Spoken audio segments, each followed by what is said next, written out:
Hello, my name is Jack Hendricks, and today I will talk about three books that have had a significant impact on me during my childhood, adolescence, and adult life.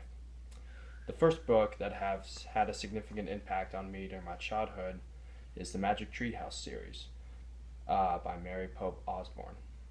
I got introduced to these books when I was in elementary school, and I have loved them all throughout my childhood. The series is about two young children named Jack and Anne who have traveled time and space to solve quests and to ultimately become master librarians.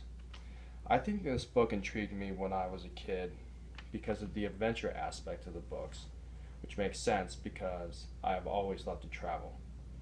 Another thing that I think intrigued me about these books is that the kids are acting independently on their adventures, which is very fitting for me because I am a very independent person.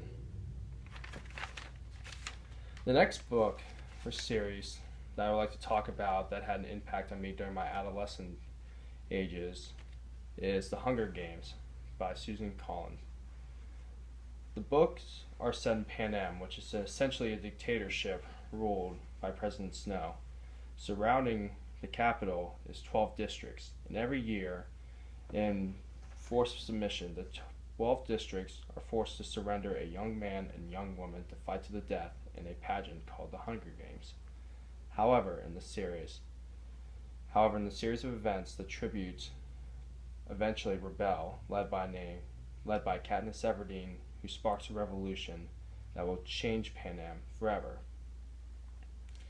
One of the reasons that I think I enjoyed this book so much is I discovered these books when I was a teenager, and I was able to connect with the main characters pretty well because most of them were teenagers as well.